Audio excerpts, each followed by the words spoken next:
بسم اللہ الرحمن الرحیم۔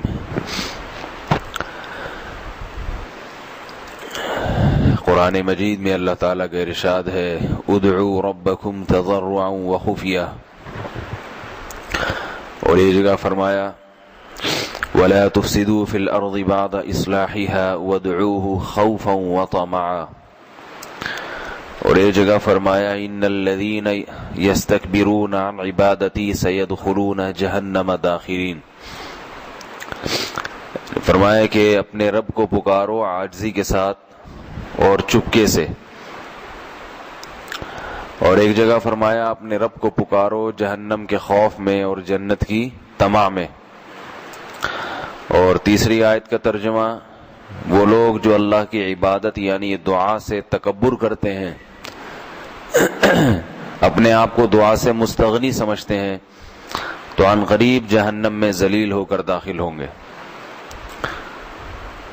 تو احادیث میں بھی دعا کی بہت فضیلت وارد ہوئی ہے۔ ایک ایسا عمل ہے دعا جس سے آج ہم غافل ہوتے چلے جا رہے ہیں۔ دعائیں پڑھی جاتی ہیں، مانگی نہیں جاتی۔ اجتماعی دعاؤں میں تو لوگ شرکت کر لیتے ہیں سال میں ایک دو دفعہ، لیکن خود سے تنہائی میں یا چپکے سے دعا مانگنے کی توفیق بہت کم لوگوں کو ملتی ہے۔ تو اس لیے ہمت کر کے 24 گھنٹے میں کم از کم ایک دفعہ خوب لمبی دعا مانگنی چاہیے، گڑ گڑا کے عاجزی کے ساتھ۔ یہ عبادت اللہ کو بہت زیادہ پسند ہے۔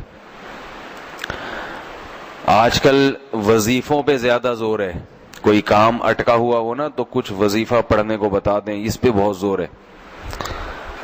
وظیفے میں اور دعا میں بنیادی فرق یہ ہے کہ وظیفہ پڑھا جاتا ہے اور دعا مانگی جاتی ہے۔ تو آپ بتائیے اللہ کو پڑھنے والے پسند ہیں یا مانگنے والے؟ انسان کی جو احتیاج ہے، جو محتاجی ہے، وہ مانگنے میں زیادہ ظاہر ہوتی ہے،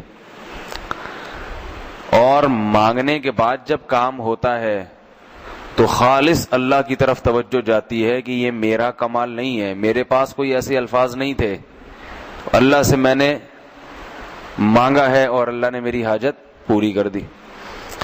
وظیفوں سے کام ہوتا ہے تو کام تو وہ بھی اللہ سے ہوتا ہے، اور وظیفہ بھی حقیقت میں دعا ہی ہے، اس کے الفاظ بھی دعا کے ہوتے ہیں، لیکن جو لوگوں کا ذہن بن چکا ہے وہ کیا ہے کہ پھر وہ سمجھتے ہیں یہ جو الفاظ ہے نا، یہ اتنی دفعہ پڑھنے سے کام ہوا ہے، تو اتنی دفعہ پڑھیں گے تو اللہ کی سمجھ میں آئے گا، کام ہوگا، ورنہ نہیں ہوگا۔ اس لیے دعاؤں پہ زیادہ زور لگانا چاہیے، اس کی اہمیت زیادہ ہے۔ قرآن مجید میں اللہ نے انبیاء کی بار بار دعاؤں کا تذکرہ کیا ہے، کوئی بھی کام کرتے تھے تو ساتھ ساتھ دعا ہے نا۔ وَإِذْ يَرْفَعُ إِبْرَاهِيمُ الْقَوَاعِدَ مِنَ الْبَيْتِ وَإِسْمَاعِيلُ رَبَّنَا تَقَبَّلْ مِنَّا إِنَّكَ أَنْتَ السَّمِيعُ الْعَلِيمُ۔ فرمایا اس وقت کو یاد کرو جب ابراہیم اور اسماعیل علیہ السلام بیت اللہ کے لیے پتھر لگا رہے تھے، عمارت کھڑی کر رہے تھے، اور اللہ سے دعا مانگ رہے تھے اے اللہ تو ہماری طرف سے اس کو قبول کر لے۔ کوئی وظیفہ نہیں پڑھ رہے تھے کہ کسی نے بتا دیا 21 دفعہ یہ پڑھیں بیت اللہ کی اینٹ لگانے سے پہلے اور 24 دفعہ فلاں پڑھیں، دعا مانگ رہے تھے اللہ سے۔ حضرت موسیٰ علیہ السلام جب فرعون کے مظالم سے تنگ آ گئے، بنی اسرائیل تنگ آ گئی، قوم تنگ آ گئی، تو حضرت موسیٰ علیہ السلام نے بھی اللہ سے دعا مانگی کہ اس ظالم سے ہمیں نجات دے دے۔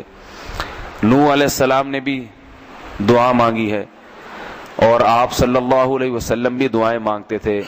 حدیث میں ہے غزوہ بدر کے موقع پر جب لڑائی شروع ہوئی ہے، آپ صلی اللہ علیہ وسلم چادر آپ کے کندھوں پہ اور آپ سجدے میں جا کے اللہ سے دعا مانگ رہے ہیں۔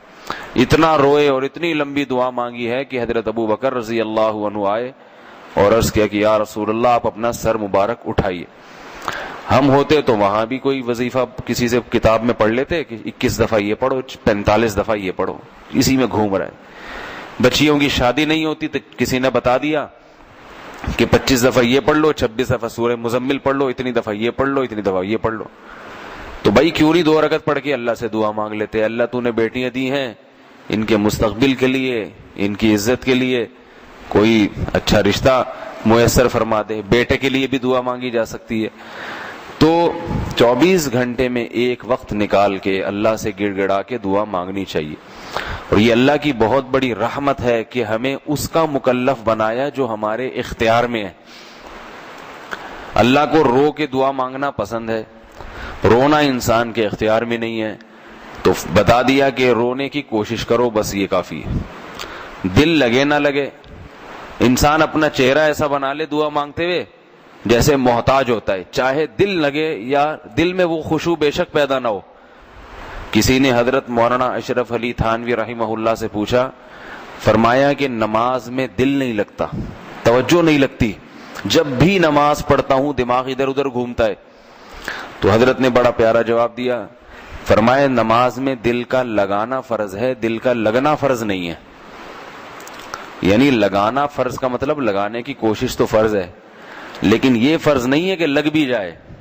بعض دفعہ کوشش کے باوجود دماغ ادھر ادھر گھومتا ہے، اس پہ کوئی گناہ نہیں ہے، یہ غیر اختیاری ہے، بلکہ اس پہ پریشان بھی نہیں ہونا چاہیے. بالکل ایسے ہی نماز قبول ہوگی جیسے اس کی ہوتی ہے جس کا دل لگ رہا ہوتا ہے. تو ایسے ہی میرے بھائی، جس کا دعا میں دل لگ رہا ہے، جیسے اس کی دعا قبول ہوتی ہے تو اس کی بھی ایسے ہی قبول ہوتی ہے جس کا لگ نہیں رہا مگر پھر بھی لگانے کی کوشش کر رہا ہے. چاہے ساری دعا میں ایسا ہی. گھروں میں خواتین پریشان ہوتی ہیں کہ جب دعا مانگتے ہیں بچے چیخنا چلانا شروع کر دیتے ہیں اور وہ تنگ کرتے ہیں تو دل نہیں لگتا. تو کوئی بات نہیں، اللہ کو یہی ادا پسند ہے.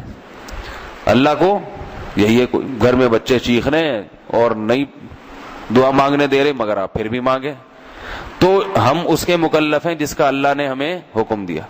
تو اجتماعی دعاؤں میں تو شرکت ہو جاتی ہے، امام صاحب دعا مانگ رہے ہیں آمین آمین، وہ بھی چل جاتا ہے.